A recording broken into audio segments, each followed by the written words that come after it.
Vamos a compartir pantalla. Permítame un segundo.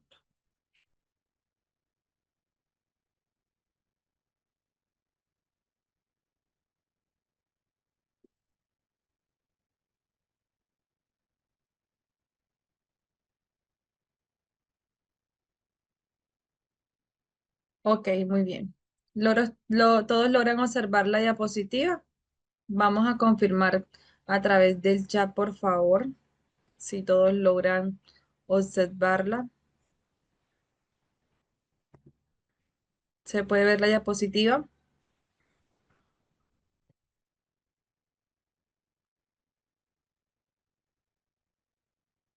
Bueno, yo creo que sí, se puede ver sin ningún problema.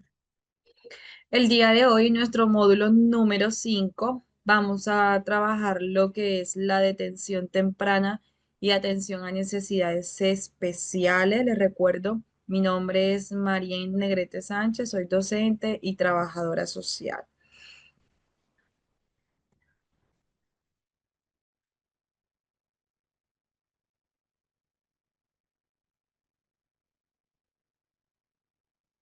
Denme un momento que no, no me permitía pasar la diapositiva. Creo que no la puedo estar bien. Ok. Entonces, vamos a mirar nuestro objetivo.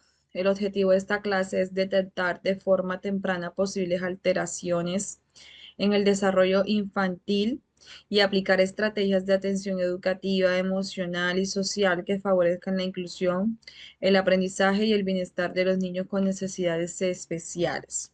Vamos a abordar temas como son las señales de alerta en el desarrollo, trastorno del desarrollo y del aprendizaje y la inclusión educativa, ¿ok? Entonces, cuando nosotros hablamos de detención temprana, como bien lo dice, es el proceso de identificar de forma oportuna señales o indicios de que un niño o niña puede presentar dificultades en su desarrollo o aprendizaje.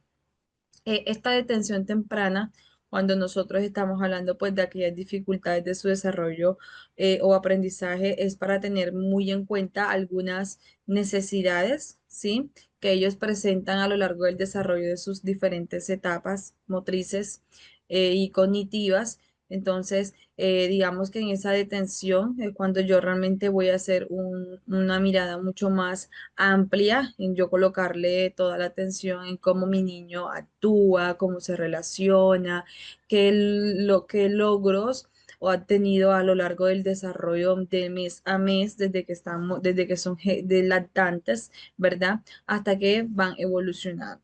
Entonces, vamos a continuar. Bien, cuando yo les hablaba de sobre unas necesidades en esa detención temprana, vamos a tener 6 aspectos a los cuales esas necesidades están relacionadas. Una de ellas va a ser el lenguaje y comunicación. Esta es una área o una dimensión en la cual se detectan muchas dificultades, trastornos y problemáticas, ¿verdad? En segunda instancia vamos a tener lo que es la cognición. Ya sabemos que es todo aquello que tiene que ver con los procesos cognitivos que realizamos de manera interna en nuestro cerebro, como es el proceso de la memoria, la atención, el razonamiento. En la instancia número 3 vamos a encontrar aquellas habilidades sociales y emocionales. Número 4 su motricidad fina o gruesa. Número 5 su comportamiento.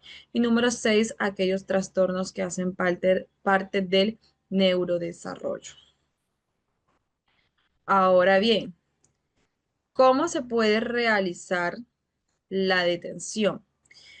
La detención la logramos localizar desde 3 instancias: la de los docentes, la familia y de los especialistas.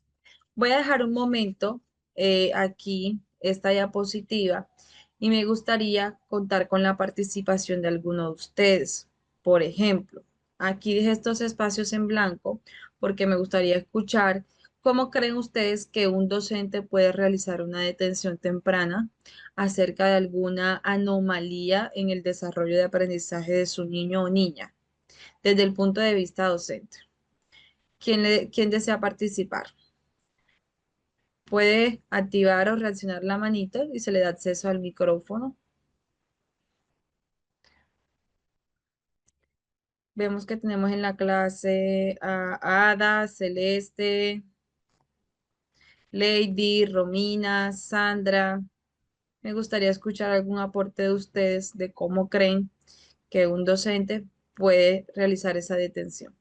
Bueno, acá tenemos un comentario. Lady nos dice, hola, buenas tardes.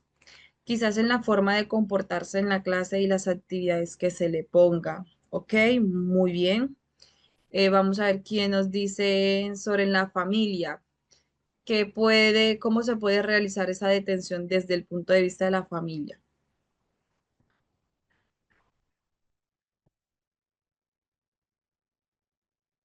¿Quién dijo yo? ¿Quién va a aportar? Desde el punto de la familia y alguien más desde el punto de vista desde un especialista. Dentro de esos especialistas podemos encontrar los médicos, los terapeutas y demás. ¿Alguien más desea participar? ¿Nadie más? Bueno, muchas gracias, Lady, por tu participación. Bueno, precisamente, bueno, aquí tenemos un comentario más.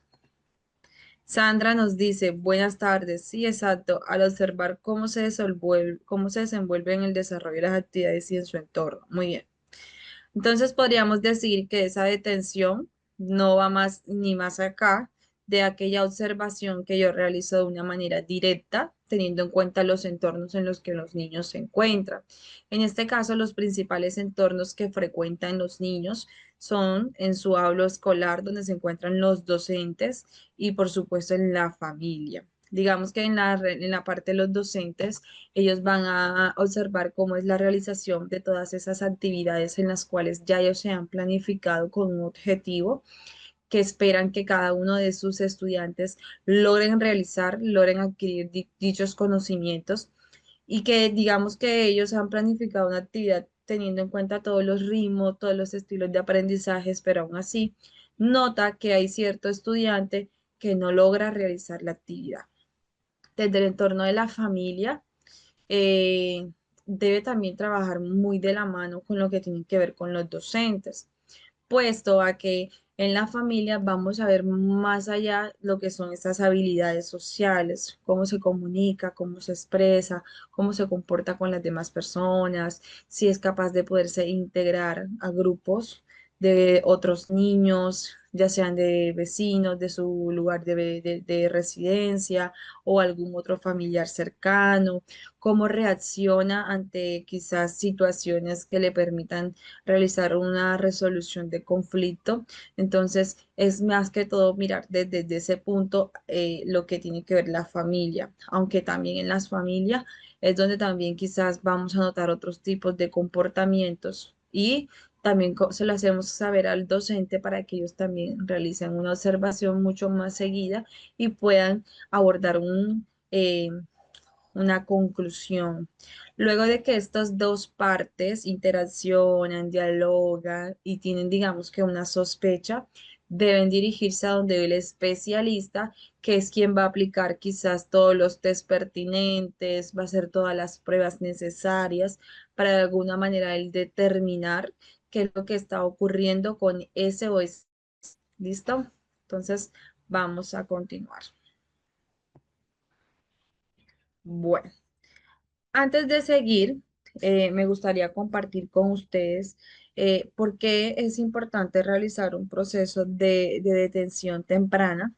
Primero, la detención temprana nos va a permitir a nosotros hacer una identificación precoz sobre la existencia de un problema y nos va a permitir poder realizar una intervención oportuna puesto a que entre más pronto nosotros podamos actuar ante esa problemática ya observada, ya hallada, vamos a tener unas alternativas de mejoría quizás mucho mejor y posibilidades de reducir el impacto que va a tener esa dificultad. Porque yo desde esa identificación a tiempo que hice, voy a poderle brindar quizás alguna otra herramienta, una ayuda para que ese niño logre superar en algún momento esa dificultad presentada. La importancia de nosotros poder tener una detención temprana ante esas problemáticas es que podamos hacer un proceso de adaptación. Ese proceso de adaptación lo van a realizar los docentes, ¿sí? Luego de que yo hice mi adaptación y ya yo me di cuenta que mi alumno Juan se le dificulta eh, poder transcribir, poder tomar dictado, se le dificulta trabajar en grupo y de pronto le cuesta estar sentado en su puesto de trabajo, por lo que su concentración va a ser mucho más dispersa que la de sus compañeros. Entonces, luego de que ya yo sé cuáles son las características de ese estudiante que yo tengo, yo necesito aplicar un ajuste curricular. ¿Dónde voy a hacer yo ese ajuste curricular? En la metodología de trabajo que yo voy a realizar con mi alumno Juan. ¿Sí? Es aplicar apoyos, ¿sí? De todo tipo, ya sea, por ejemplo, si yo me doy cuenta que Juan no le sirve la escritura, pero él aprende mucho mejor y puede recepcionar más la información cuando yo le muestro un video. Entonces yo voy a preparar mis clases como docente pensando en Juan y pensando en el resto de mis estudiantes. Entonces es allí donde precisamente nosotros iniciamos a realizar ese proceso de inclusión, ¿sí? Nosotros incluimos esa necesidad que mi alumna está presentando y con mi planificación yo le estoy dando una respuesta o un apoyo.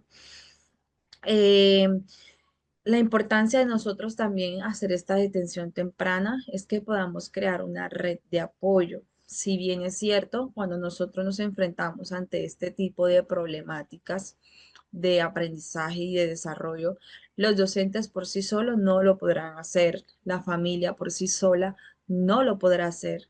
Requiere de un trabajo en equipo, de un trabajo en conjunto, de un trabajo donde todos van a aportar, ¿sí? Entonces, es saber cómo apoyar al niño y poder acceder a aquellos servicios especializados que el niño requiera.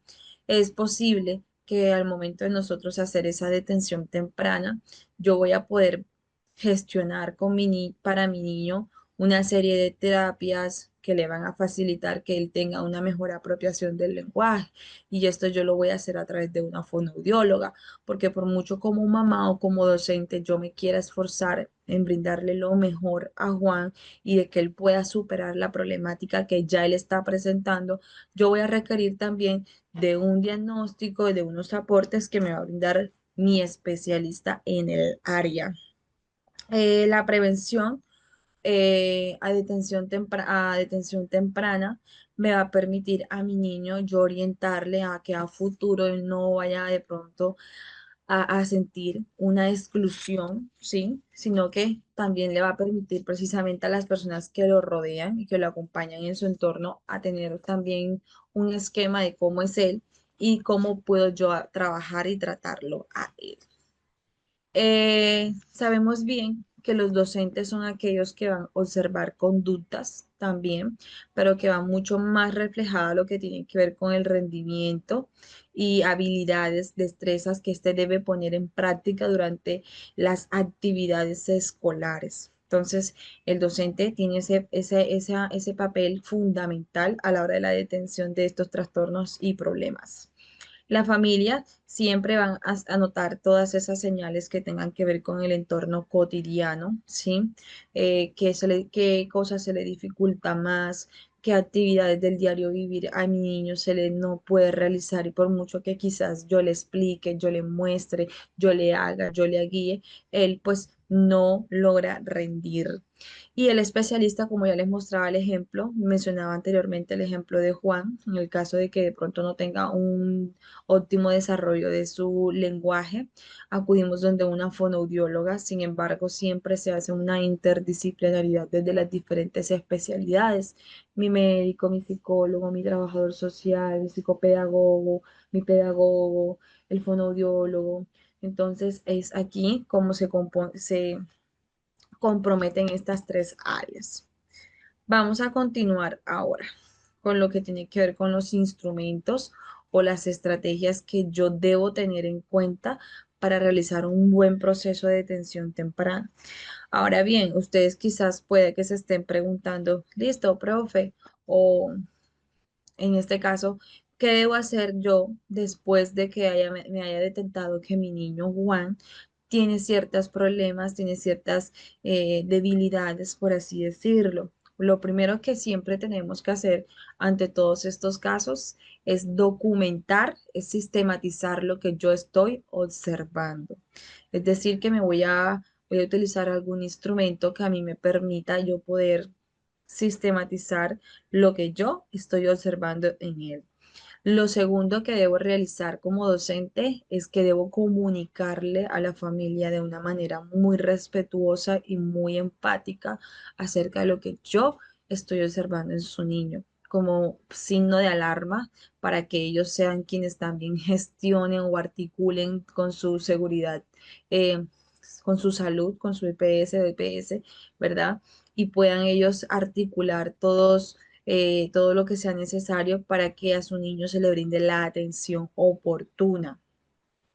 También encontramos desde este instante ya el niño va a tener una atención mucho más especializada, va a ser la persona especialista encargada quizás en detallar todas esas características que como profes o como padres de familia pudimos detectar en los comportamientos de nuestros niños. Siempre va a ser importante luego de nosotros ya tener un diagnóstico claro por parte del especialista, es que nosotros debemos tener en cuenta ese diagnóstico y poderle brindar todos los apoyos educativos que sean necesarios. Esto se hace mientras ya existe un diagnóstico. Nosotros como docentes no hacemos una flexibilización curricular sin un diagnóstico. El diagnóstico es quien te va a decir a ti cuáles son los límites que tiene ese niño, hasta dónde quizás te pueda llegar ese niño y en base a eso es que tú vas a adaptar tus planeaciones, tus actividades, porque ya tienes a un especialista que te está diciendo cómo puedes trabajar y de qué manera lo puedes hacer mejor. Y luego vamos a hacer un plan de intervención individualizado teniendo en cuenta su necesidad en especial.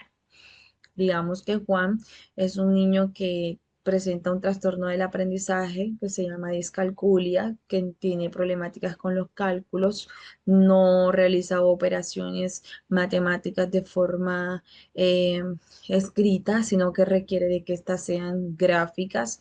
Entonces yo estoy viendo en grado segundo, ya estoy viendo sumas de tres cifras, pero él no sabe, ¿sí? Entonces yo necesito a él ubicarle los dibujos de centenas, de decenas, de unidades y que él pueda resolver esa operación a través de esa simbolización que yo le voy a hacer. Ahora bien, luego de que nosotros ya hayamos implementado toda esta ruta de intervención, de que yo me doy cuenta de que el niño es intervenido, de que ya tengo el diagnóstico, de que yo hice mis ajustes, vamos a ver ahora cuál sigue siendo el rol del docente. Son después de la familia los docentes quienes comparten el mayor tiempo de todo el día, de las actividades. ¿Quiénes son? Los docentes. Somos nosotros quienes más, mayor, la segunda institución en la cual ellos comparten su tiempo y que van desarrollando a lo largo de sus diferentes etapas todo esto que podemos encontrar. Entonces, observar su comportamiento, cómo es su lenguaje, cómo él logra comunicarse, expresarse, relacionarse con sus compañeros, ¿sí? Entonces, ahí nosotros vamos a seguir aún en ese proceso de observación y vamos a ir detallando lo que es su motricidad, su atención, su rendimiento académico, ¿sí? Y seguir identificando todo lo que tenga que ver con esas señales de alerta. Hay unos instrumentos o estrategias a utilizar durante esta detención temprana, el cual va a ser esa observación sistemática en el aula. Es muy importante que incluso el psicólogo o el trabajador social de la institución donde se encuentre el niño también realice un proceso de observación en diferentes momentos de una clase, en diferentes clases, no solamente en esa de matemáticas, también en la de lengua, también en la de sociales, también en la de naturales, también en la de inglés, ¿verdad? Y tengamos también esa percepción que tenga quizás ese especialista. Se van a utilizar algunos cuestionarios o listas de cotejo que me van a permitir a mí organizar toda la información recolectada a través de mi observación directa en el aula. Pruebas de tamizaje, que son los que van a continuar realizando los especialistas. Ellos utilizan una serie de tests que les arrojan un grado, sea leve, sea grave, la intensidad en que lo tienen, si existe algún tipo de la gravedad de la dificultad en la cual ellos les están presentando. Listo. Vamos a unas entrevistas con los padres y cuidadores, teniendo en cuenta que, listo, en el colegio se está comportando de esta manera, entonces ahora a mí me gustaría escuchar o saber cómo es Juan en su casa, para yo saber si él tiene los mismos comportamientos o ya los cambia. Derivación a evaluación diagnóstica, lo que les vengo mencionando, debo derivar este caso a las dependencias pertinentes. Si es de comportamiento que se han visto por un psicólogo, ¿sí? O en su defecto un psicólogo clínico que tenga que ver quizás con el habla, tengo que hacerlo ver quizás por todos los especialistas pertinentes y el profesional que sea necesario, teniendo en cuenta cuáles son sus cambios, sus dificultades, si realiza un proceso de aislamiento, es capaz de trabajar con compañía. Entonces, ellos también incluso deberán observarlo de una manera directa y no solamente quedarse quizás con el informe detallado que ya cada especialista les va a ofrecer. ¿Ok? Entonces vamos a continuar. Vamos aquí, aquí tenemos un ejemplo. ¿Ok? En este ejemplo vamos a encontrar diferentes áreas del desarrollo de los niños. Encontramos el área del lenguaje, la cognición, la motricidad, la atención y la conducta. Y acá podrían ser señales en preescolar o incluso en la básica primaria. En el lenguaje, pues no forma frases completas, utiliza un poco vocabulario acorde a la edad, tiene dificultades para entender las instrucciones. Entonces, miren que este es un tipo de comportamiento o de característica que yo puedo observar en un niño que tiene un trastorno en su lenguaje. Si nos vamos para la cognición, vamos a ver que es un niño que va a tener dificultad para poder reconocer colores, formas, letras y números. En esta condición, diría que es una dificultad mucho más mayor, mucho más amplia, porque es lo que tiene que ver con casi toda una de nuestras habilidades, destrezas y demás. En la motricidad, pues problemas para usar tijeras, sostener un lápiz, correr o saltar.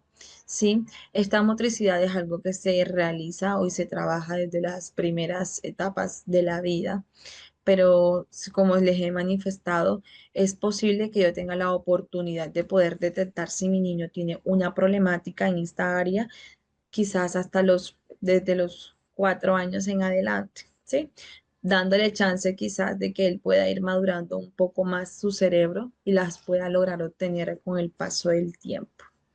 Desde el área de la atención, digamos que es un niño que se distrae con facilidad, no termina de hacer las tareas, parece que estuviese en otro mundo. Este niño que quizás tiene una problemática en su atención, si acá podemos calcular como docentes hasta dónde yo logro que Juan pueda concentrarse realizando la actividad, hasta dónde él llega realizando esta actividad, hasta dónde yo puedo lograr captando su atención, qué cosas qué cosas tengo que hacer como docente para que me pueda prestar atención.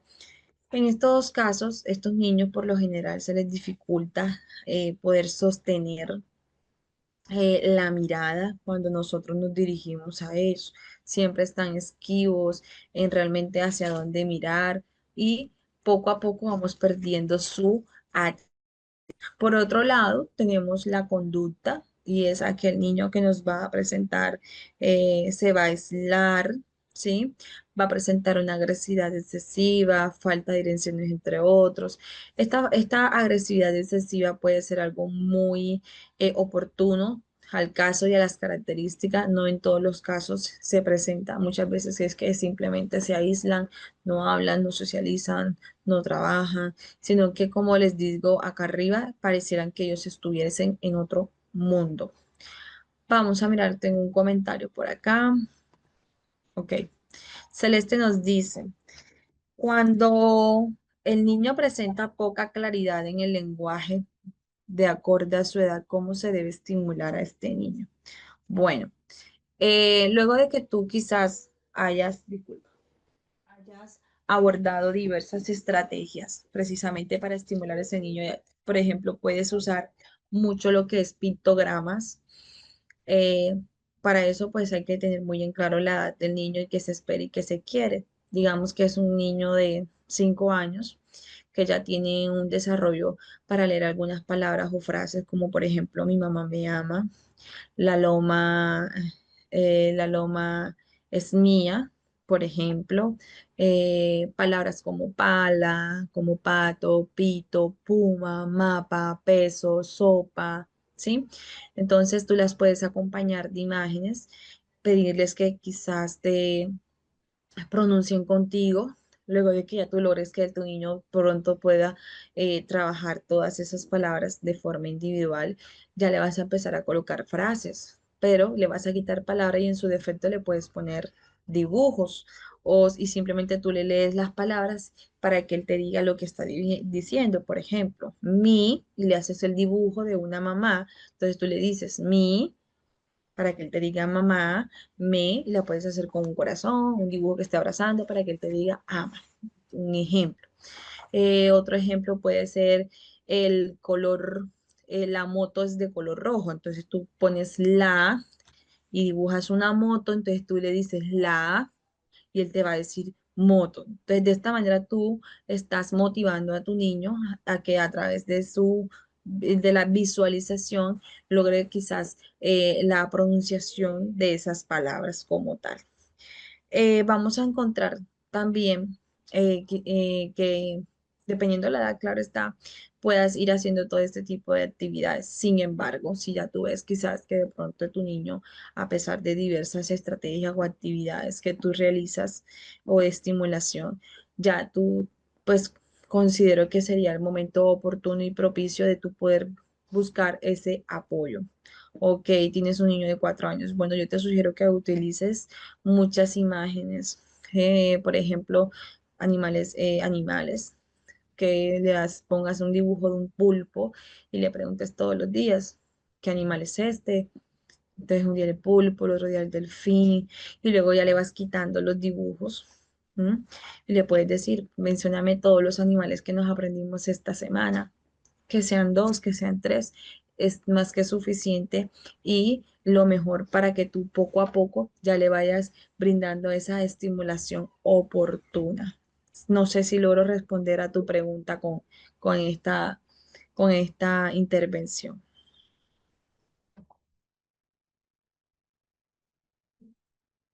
Celeste, ¿logro contestar tu pregunta? Ok, bueno, listo, a ti. Muy bien, entonces vamos a continuar. Vamos a observar, bueno, aquí tenemos el rol del docente en la detención temprana, ya los veníamos dialogando, ser ese observador constante y objetivo, generar un ambiente de inclusión, ¿sí? Esto lo vamos a hacer a través de la planificación, trabajar en equipo con orientadores y especialistas, mantener una comunicación activa con las familias y adaptar las estrategias según las necesidades del niño o niña. Vamos ahora, a continuación, vamos a observar un video relacionado con el tema. Regáleme un segundo, por favor.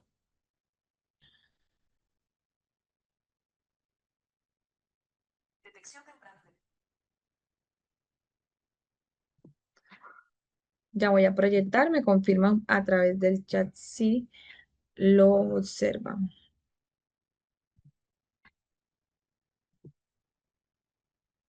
y si lo pueden escuchar. Ok, muy bien. Ya eh, logramos entonces escuchar el video, ¿verdad? Y retroalimentar mucho mejor la información que les suministraba anteriormente.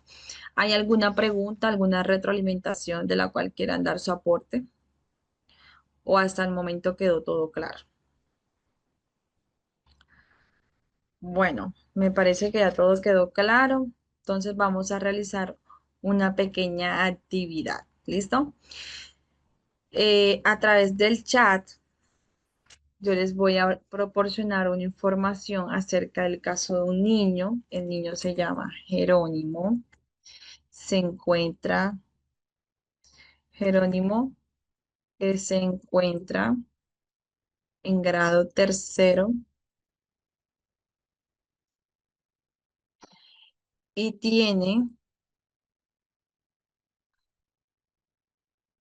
dificultades para concentrarse en el desarrollo de las clases.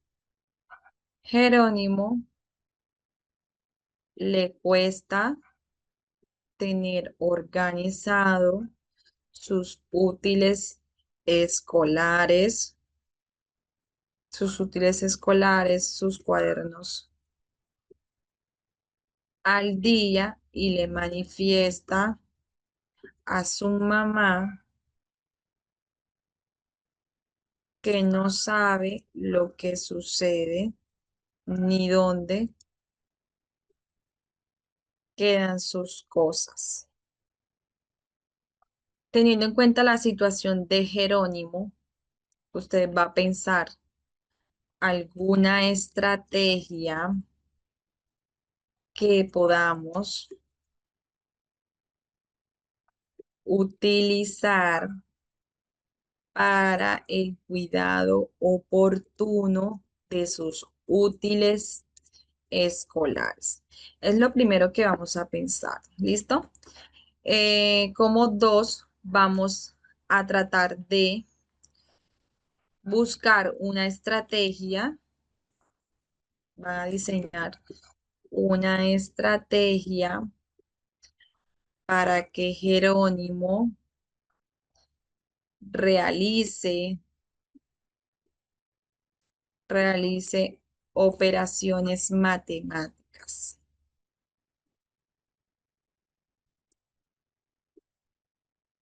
Listo. Vamos a hacer entonces estas dos actividades, ¿ok? Y usted, teniendo en cuenta la situación, tenemos a Jerónimo que se encuentra en grado tercero, tiene dificultades para concentrarse en el desarrollo de las clases. Jerónimo le cuesta tener organizados sus útiles escolares, sus cuadernos al día y le manifiesta a su mamá que no sabe lo que sucede ni dónde quedan sus cosas. Primero vamos a buscar una estrategia o pensar en una estrategia que nos facilite a nosotros como docente, incluso como padres de familia, llevar un control de lo que está sucediendo quizás con sus útiles escolares. ¿Listo? Y en segunda instancia vamos a pensar en una estrategia donde Jerónimo realiza operaciones matemáticas. Todo esto teniendo en cuenta lo que ya hemos venido trabajando en las anteriores clases. ¿Listo? Recuerden que ayer trabajamos muchas estrategias, muchas metodologías para intervenir teniendo en cuenta las necesidades. Entonces, son las 4:44. Yo les voy a regalar 10 minutos, o 8 minutos, para que ustedes la piensen, la pueden escribir o cuando retomemos, usted puede pedir la palabra y se puede activar su micrófono. ¿Listo? Entonces, son las 4:44, a las 4:54 retomamos. Ok, muy bien. Bueno, vamos a retomar. Me gustaría saber ¿Quién quiere iniciar con su aporte? ¿Quién le gustaría participar? Vamos a ver a quién teníamos en la sala. Nos está acompañando Ada, Araceli, Onisa, Lady, Mari, Celeste, Romina, Sandra. Ok, muy bien. Tenemos acá Romina. Hacerlo escuchar una música instrumental para relajarlo y le permite hacer una más concentración en su organización de útiles. Muy bien. El hecho que esté más tranquilo y desvíe la atención en la música le ayudará a no estar preocupado en si pierde o no algún lápiz. Le quitaría ese peso. Por otro lado, para realizar operaciones de matemática, un juego de lógica y concentración que ayude en el ajedrez. Mi hijo de 11 años tiene un compañero autista con acompañamiento terapéutico en el aula y mejoró mucho con ese juego deporte. Excelente aporte, Romina. Muchísimas gracias. Me gusta mucho tu estrategia de querer trabajar lo que sean técnicas de relajación, puesto que en este caso cuando estos niños tienen esas problemáticas o deficiencia en su concentración y atención, ellos muestran siempre estar un poco ansiosos de lo que quizás va a ocurrir o lo que está pasando. Entonces, me gusta cómo inicias tu estrategia y me parece algo muy importante. ¿Alguien más? Bueno, Romina nos está pidiendo la palabra. Vamos a permitirte, Romina. ¿Se Listo, escucha? Romina. Bueno, Sí. no, un aporte más, también con el compañero de mi hijo, que lo conocemos desde jardín, de sala de 4, ahora tiene 11 años, y vemos una mejoría bastante considerable con todas las terapias que está siempre con un acompañamiento adentro del aula, y cuando era más chico, en tercero o cuarto grado, que fue el momento donde estaba más eh, nervioso y menos concentrado, lo que hacía la docente en ese momento era llevarlo a la biblioteca y lo sentaba ahí en un momento que estaba solo porque era en horario de clase y lo hacía elegir un libro que él quisiera, le contaba un cuento relacionado, bueno, a algo que le estaba pasando en ese momento y después volvía muchísimo más calmado a la clase y con muchas ganas de participar y se enganchaba en lo que estaban haciendo en ese momento porque nunca quería participar de nada, siempre en el momento que la docente decía algo nunca quería. Pero después cuando venía de la biblioteca ya venía con mucha predisposición para participar y bueno, después empezó con el tema del ajedrez y con varios juegos de lógica para el tema de la concentración y yo vi un avance pero impresionante en los últimos años, pero increíble. Está terminando sexto ahora y la verdad que es un avance muy significativo. Muchísimas gracias, Romina, por tu aporte. La verdad es que en este tipo de intervenciones que nosotros realizamos ante esas necesidades, es muy importante ser constante, brindar el apoyo oportuno con las personas oportunas, que es lo que a lo largo le va a permitir poder tener un mejor desarrollo, ver cómo pequeñas actitudes, mira lo que hacía la docente, me decías al inicio que trataba de sacarlo hacia la biblioteca para lograr que él se lograra tranquilizar. Entonces, a veces simplemente como nosotros necesitamos quizás como un suspiro, como que un espacio donde yo me pueda tranquilizar, pueda pensar, detenerme o hacer una pequeña pausa. ¿Ok? Muy bien. Por acá tengo una pregunta. Araceli nos dice, profe, en el caso que el niño tenga hipersensibilidad sensorial, ¿cómo se relajaría? Bueno, antes que realizar cualquier intervención, es muy importante tener en cuenta cuál es la necesidad que está presentando ese niño o niña. Por ejemplo, ya tú nos dices que tiene una hipersensibilidad sensorial, ¿cierto? Entonces, lo más ideal o recomendable es poder garantizarle un entorno a través de unas estrategias más que todo afectivas, efectivas, sin pues, tener en cuenta cuál es el tipo de estímulo que como tal a él le cause malestar. En primera instancia, yo te sugiero poder crear un ambiente sensorialmente amigable, agradable para él. Digamos que presenta una insensibilidad, por ejemplo, ante las luces. Entonces, en el caso que quizás no le queramos mostrar unas luces que en tonos fluorescentes, en colores bastante llamativos, sino en colores más pasteles, más suave, darle ese toque más de suavidad, de tranquilidad, ¿sí? Reducir los ruidos de fondos. Puedes ambientizar un espacio con música relajante para poderle a él proporcionar esa sensación de relajo, mantener pues los espacios organizados, ¿sí? Para evitar quizás esa contaminación visual como tal. En segunda técnica, te sugiero que puedas realizar técnicas de relajación física, lo que pueden ser pautas activas guiadas por determinados minutos, segundos, como es el inhalar, respirar, alza tus brazos, vamos a hacer el ejercicio, alza tus hombros, regrésalos nuevamente a su lugar. Entonces, son actividades que puedes trabajar con teniendo en cuenta pues esta estimulación. ¿Logro responder a tu pregunta? Bueno, muy bien. Mari nos dice acá, lograr a través de la identificación de su color favorito, marcar los útiles que pertenezcan a Jerónimo, cada recurso tendrá la marca de su color y si algún momento se dispersa de él mientras trabaja, Jerónimo por medio del color podrá buscar entre los otros útiles propios de los compañeros. Muy bien.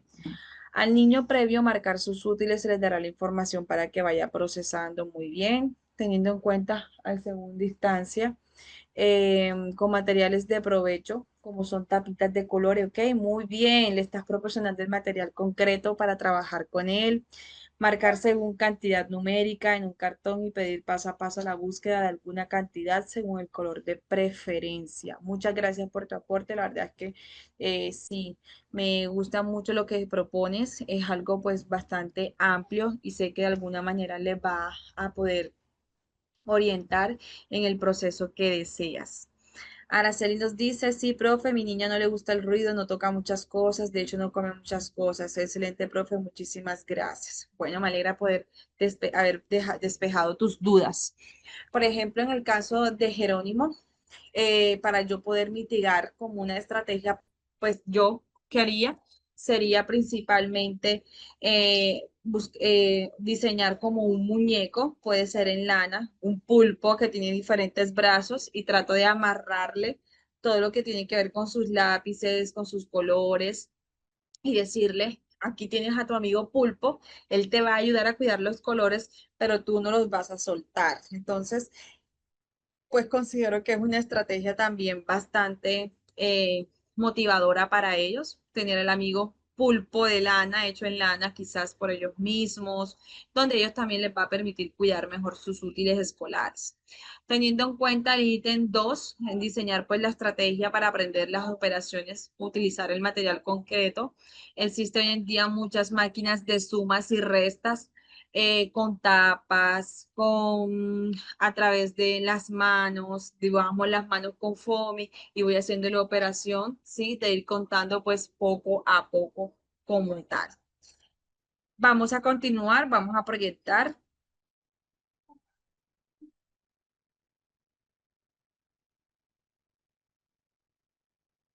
Vamos a hablar ahora acerca de los trastornos del aprendizaje. Regálenme un minuto, por favor. Voy a hacer un cambio de espacio. No me demoro, ya regreso.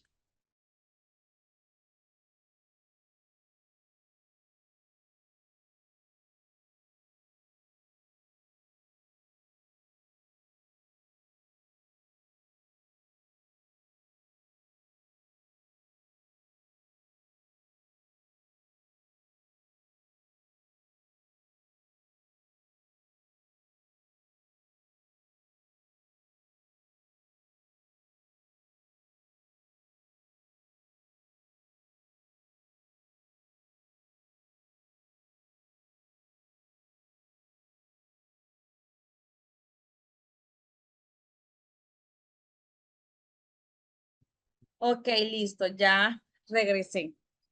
Bueno, a continuación vamos a hablar acerca de los trastornos del desarrollo y del aprendizaje. ¿Me logran todos escuchar? ¿Logran todos observar la diapositiva?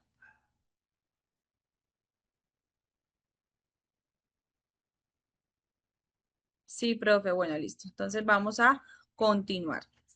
Vamos a tener en cuenta que los trastornos del desarrollo y del aprendizaje son aquellas condiciones neurobiológicas o neuropsicológicas que afectan el desarrollo típico de habilidades cognitivas, motoras, sociales y emocionales o del lenguaje. Estas dificultades pueden interferir en el proceso de aprendizaje escolar y con la adaptación social del niño y de la niña. Es decir, que todos estos trastornos del aprendizaje pueden ser relacionados con lo que tenga que ver con los colores, las letras, la habilidad de contar, la habilidad de escribir, la habilidad de yo poderme comunicar con mi entorno, con los demás, ¿cierto? Entonces, esto es lo que básicamente nos dice que son los trastornos del desarrollo o aprendizaje, una condición neurobiológica o neuropsicológica.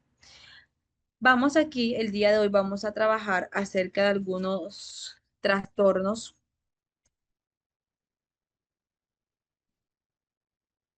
Vamos a mencionar estos trastornos y los vamos a trabajar de manera individual. Los trastornos, como ya les decía, ellos tienen una base neurológica que afecta a la adquisición o retención o aplicación de algunas habilidades específicas. Precisamente consiste en que hay una alteración entre esa atención, entre esa memoria, entre esa percepción, entre ese lenguaje y entre aquella resolución de problemas. Estos trastornos se clasifican algunos entre más leves y otros mucho más graves, ¿verdad? Esto me va a indicar a mí cuál es el nivel de complejidad o grado en el que se encuentra ubicado mi niño. Vamos a hablar en primera instancia de los diferentes tipos de trastornos del desarrollo. Encontramos los trastornos del espectro autista, ¿sí? Trastorno por déficit de atención e hiperactividad, trastornos del lenguaje, discapacidad intelectual y los trastornos motores del desarrollo como lo es la dispraxia. Bueno, aquí vamos a hablar entonces sobre el TDAH, como ya les venía mencionando anteriormente. TDAH que significa los trastornos del espectro, trastornos por déficit de atención e hiperactividad. TDAH. Bueno, se caracteriza por sus dificultades en la atención sostenida, la impulsividad y la hiperactividad. El TDAH son aquellos lapsos breves o de escasa atención o actividad excesiva, una impulsividad inadecuada que presenta mi niño ante el desarrollo de ciertas actividades o quizás durante el día, teniendo en cuenta la edad en la que se encuentra mi niño y que yo quizás con diferentes estrategias trato de regular dicho comportamiento, pero no se me es posible. El TDAH es un trastorno cerebral, ¿sí? Se desarrolla en nuestro cerebro que está presente quizás desde el nacimiento o se desarrolla poco después. Existen diversas causas que nos dicen y nos pueden apoyar estas hipótesis. Una de ellas es pues eh, ¿sí? La discapacidad que ellos presentan ante responder en ciertas tareas, su atención es prolongada y asimismo con su concentración. El diagnóstico, los médicos lo utilizan a través de cuestionarios, ¿sí? Que son remitidos y trabajos y elaborados en conjunto con los padres de familia y los docentes, ¿sí?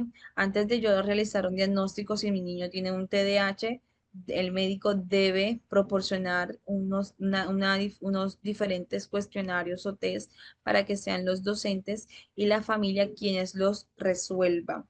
Em, ya sabemos entonces que tiene cambios de humor, inquietud, poca sensación para poderse mantener en una actividad específica, ¿verdad? Le cuesta realizar precisamente este tipo de actividades. como tal no tienen una causa específica, pero sí hay unos factores que son dominantes. Una de ellas son la genética, teniendo en cuenta que la genética es lo que yo vengo a heredar de mis genes como tal, ¿cierto? Son aquellas enfermedades que, por así decirlo, que son transmitidas incluso de generación en generación, las heredamos. Una de ellas es la anomalía en esos neurotransmisores, que es lo que significa, ¿verdad?, la palabra del trastorno, las sustancias que transmiten los impulsos nerviosos ante el desarrollo del cerebro. Al momento que nosotros estamos en ese proceso de nacimiento, es una etapa, un proceso demasiado importante y crucial para nuestras vidas. Uno de los riesgos o causas que puede facilitar el desarrollo de un TDAH en un niño es el nacimiento prematuro con un peso bajo inferior a 1500 gramos. Es posible que ese niño pueda desarrollarse un TDAH. Vamos a encontrar como lo que son algunos traumatismos craneales por el desarrollo, al momento del nacer, alguna situación que se presente y pueda generar ese traumatismo a nivel craneal. Alguna infección encefálica, ¿sí? Por alguna infección que haya de pronto quizás retenido durante su proceso de gestación, la exposición al plomo, sustancias que sabemos que son bastante pues dañinas y es una de las causas principalmente en que todo este tipo de trastornos se desarrollen. Y desde la infancia, lo que vendrían siendo aquellos momentos traumáticos en la que un niño puede padecer, como puede ser violencia, situaciones de maltrato o de abandono. Vamos a hablar ahora de lo que viene siendo el TEA. TEA, también llamado como trastornos del espectro autista. En los autistas tenemos que afecta la comunicación, la interacción social y el comportamiento. Puede incluir patrones repetitivos, hipersensibilidad sensorial y dificultad para adaptarse a cambios. Cabe decir y cabe resaltar que no todos los niños autistas tienen las mismas características. De ello va a depender el grado, algunos que de pronto tengan el apoyo de una terapia, puede que tengan algunas habilidades y destrezas pues mucho más desarrolladas o vayan obteniendo a lo largo del tiempo dicha habilidad. El TEA es la dificultad precisamente para las relaciones sociales, donde ellos presentan un lenguaje escaso o prácticamente no lo utilizan. Es una de las áreas que se ve mucho más afectada. Comportamientos repetitivos, a ellos hay que trabajarle mucho quizás lo que son las rutinas, no cambiar un momento a otro momento de una manera abrupta, no realizar quizás comandos en ellos de no hagas, no tengas, no digas, sino que emplear quizás una metodología diferente para que en ellos podamos de alguna manera poder, eh, ¿sí? Incidir en su comportamiento o toma de decisiones como tal. Vamos ahora a continuar con el TEL. TEL tenemos que son los trastornos del lenguaje. Dentro del TEL, bueno, los autistas tienen unas causas, perdón, se me estaba pasando, las causas también vienen siendo anomalías a nivel genético, unas anomalías en sus cromosomas, sobre todo los cromosomas X, donde se presentan y generan el desarrollo de estos trastornos. Puede ser un síndrome de Down que también venga acompañado de estos trastornos, algunas infecciones prenatales, de pronto a la mamá tuvo una infección de rubiola, el desarrollo del cerebro y madurez durante el periodo de la gestación. De ello dependerá también mucho este tipo de incidencia en su trastorno. Ahora sí nos vamos para el TEL, trastornos del lenguaje. Son aquellos que afectan la comprensión o expresión verbal. El niño puede tener vocabulario limitado, dificultades para construir frases, ¿sí? Ya vemos que aquí es donde están unas limitaciones para el lenguaje oral. Y se ve obviamente destacado en la primera infancia, ¿sí? Que es donde ellos comienzan a articular sus primeras palabras, el balbuceo, la formación de palabras. Por ende, un niño es posible que tenga un desarrollo, pues no, o sea, no desarrolle su comunicación verbal, ¿sí? Pero es posible que sea un buen dibujante, logre escribir ciertas palabras, no frases, porque sabemos que del habla también va a depender mucho lo que es mi escritura. Vamos a encontrar también lo que es una discapacidad intelectual. En otros tiempos era llamado como el retraso mental, pero se ha optado en hablar de ella más bien sobre discapacidad intelectual. Se caracteriza por limitaciones significativas en el funcionamiento intelectual y en las habilidades adaptativas. Son aquellas limitaciones que yo tengo para mi desenvolvimiento diario. Para aquí también cabe decir que hay un cierto grado, ¿sí? Que me va a indicar hasta qué intensidad tengo yo esta discapacidad intelectual.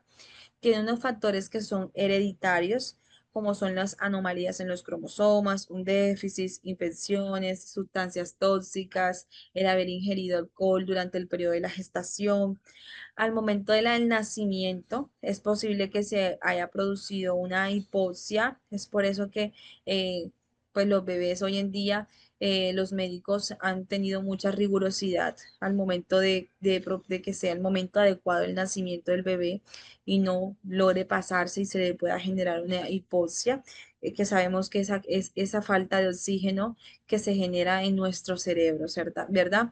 Eh, Tengo un caso muy cercano de una alumna, se llama Valentina, actualmente tiene una edad de 8 años, ella tiene autismo en la niñez, es una niña que al momento de su nacimiento la mamá presentó una hipoxia, tuvo desmayo por sus dolores de parto, el cual no pudo tenerla en el momento pues a tiempo y su cerebro duró con un tiempo de 20 minutos sin llegar el oxígeno.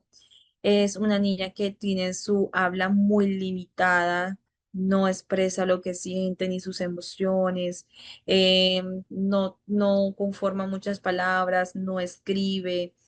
Entonces, actualmente se encuentra en grado segundo, muy poco comparte con sus compañeros, la adaptabilidad a las rutinas durante la jornada escolar. Tuvieron los docentes que trabajar mucho lo que fueron folletos de rutina, imágenes donde se le hacía, son donde se le hacía ver de una manera anticipada lo que iba a suceder. Por ejemplo, para ella era un momento muy traumático irse a la hora del descanso en el parque y ya la profe decía, vámonos, vamos para el salón. La niña pues entraba en una situación de irritabilidad porque no se quería ir. Y, o sea, ella estaba jugando todavía, entonces había que anticiparle el momento. Por ejemplo, Valentina, estás en el descanso, pero luego debemos devolver al salón de clases para continuar trabajando, ¿sí? Entonces ya ella va en su cabecita como aceptando, asimilando de que lo va a realizar. También cierto grado que los niños sean prematuros, muy prematuros, entre más prematuros sean, existe el riesgo de que se pueda desarrollar esta discapacidad intelectual. Después del nacimiento, los primeros meses, pueden la desnutrición, traumatismo, venenos como el plomo, el mercurio, algunas infecciones que puedan contraer a lo largo como tal del desarrollo. ¿Listo? Para continuar con la temática, vamos a observar un pequeño video. Sin embargo, me gustaría poderles escuchar a ustedes su apreciación, cómo consideran que vamos hasta el momento. ¿Tienen alguna pregunta, alguna duda o quieren hacer algún aporte?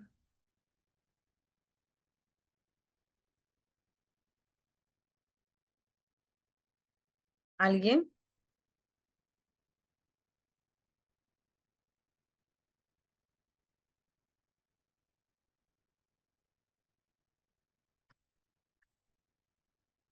Bueno, al parecer todo estás ok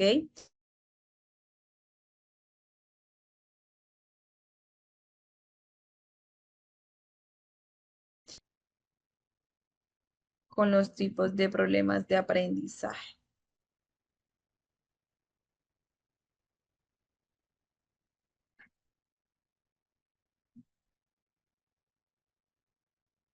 ¿Listo? Ok, listo, ya todos lograron observar el video. ¿verdad? De que nos venía haciendo una retroalimentación de lo que veníamos trabajando, ¿cierto? Bueno, acá Araceli nos dice, en ocasiones me siento culpable de que mi niño sea neurodivergentes. Bueno, Araceli, profe, yo trabajo en un laboratorio y creo que los químicos perjudicaron a mi niño. Es posible que haya tenido una incidencia o alguna repercusión en el diagnóstico que tu niño pues ha recibido. Sin embargo, sí te sugiero que también como su red de apoyo principal puedas iniciar un proceso también de apoyo eh, para que no te sientas culpable. Mira también todo el esfuerzo que día a día tú vienes realizando para poderle brindar y quererle brindar a tu niño un mejor, eh, sí, una mejor entrega, ayudarle en lo que sea posible, en superar quizás todas esas dificultades que a lo largo del tiempo él ha venido presentando. Entonces, ánimo, sé que puedes y sé que estás haciendo un buen trabajo. Por acá, bueno, muy bien, todo muy bien. Ok, listo. Vamos entonces a continuar con la temática de nuestra clase. Veníamos por acá. Vamos a hablar sobre los trastornos del aprendizaje de una manera, pues, también, ya que el video también los mencionaba, nos dice que son aquellas dificultades específicas para aprender habilidades académicas sin que exista un retraso de manera en general. Es posible que un niño presente un trastorno del aprendizaje sin tener ningún trastorno del desarrollo, ¿ok? Como es posible que tenga un trastorno del desarrollo, pero no tenga ningún trastorno en su aprendizaje. ¿Listo? Por ejemplo, los trastornos de aprendizaje nos vamos a ver reflejado en tres áreas: lectura, escritura y en el de los cálculos o matemáticas. En la lectura, este trastorno también es conocido y llamado como la dislexia. En la dislexia, nosotros encontramos que el niño no va a tener una comprensión del grafema que está observando, ¿sí? No tiene una articulación adecuada de fonéticamente de cuál es el sonido, de saber interpretar que cuando la profe quizá le está haciendo el movimiento de la L, es la letra L, cuando yo le hago quizás de una manera muy pronunciada la letra S, y entonces yo le voy a dictar una palabra. ¿M? Por ejemplo, sapo. De esta manera logro ayudarle quizás un poco más porque le estoy articulando a través de la fonética cada una de la letra y con mi sonido exageradamente yo le estoy ya indicando qué se va a hacer en ese sentido de la lectura. Entonces, en la dislexia, perdón, encontramos que precisamente es esa dificultad que se presenta a lo largo de la lectura. No todo niño que tiene una dificultad en la lectura la tiene en la escritura. Son competencias muy diferentes y que es posible que un niño te lea pero no te escriba o te escriba pero no te lea. ¿Sí? Los trastornos del aprendizaje, cuando tiene que ver con la escritura, se refiere a un trastorno que también se llama la disgrafia y es ese dibujo de ese sonido que ya yo estoy escuchando, ¿sí? Ya yo escuché el fonema de la L y ya yo sé que es una señora larga, una señora alta que da la vuelta y que baja. Y si yo la hago li, me está terminando con la I y yo voy a continuar a hacer la ma, ya yo sé que ese sonido de la son las tres montañitas.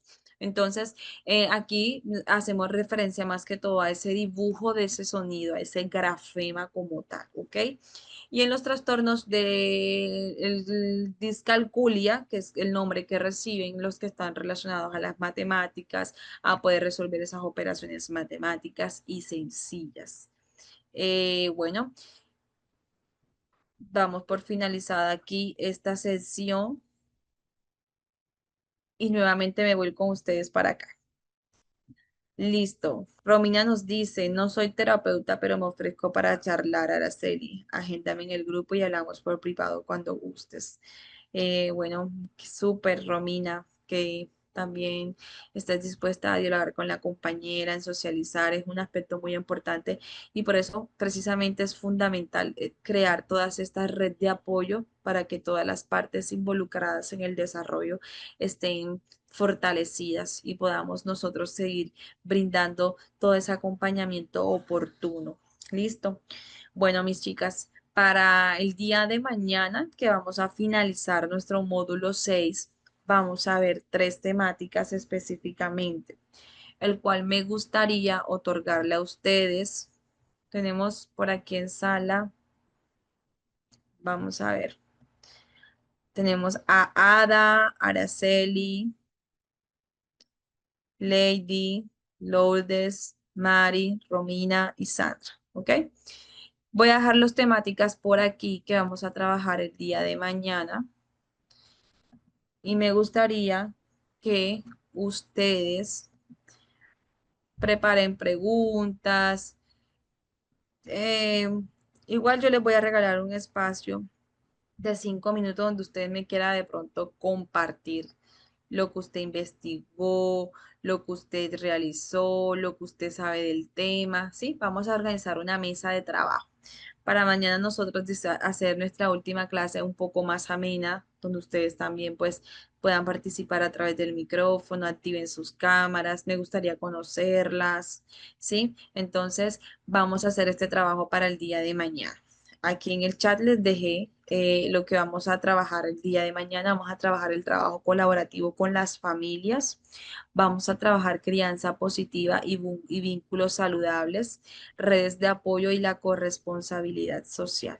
Entonces, me gustaría que ustedes mañana pues tomen una temática, ¿sí? Se pueden quizás poner de acuerdo, por ejemplo, Araceli decirnos, a mí me gustaría hablar sobre el trabajo del trabajo colaborativo con las familias. Entonces, alguien que haya visto que nadie tomó ese tema, vamos a tomar el otro, ¿sí? Cada uno tomamos un tema y vamos a sacar un espacio donde podamos hablar y aportar todas nuestras ideas. Y vamos en conjunto haciendo un constructo propio del crecimiento. ¿Qué les parece? ¿Están de acuerdo?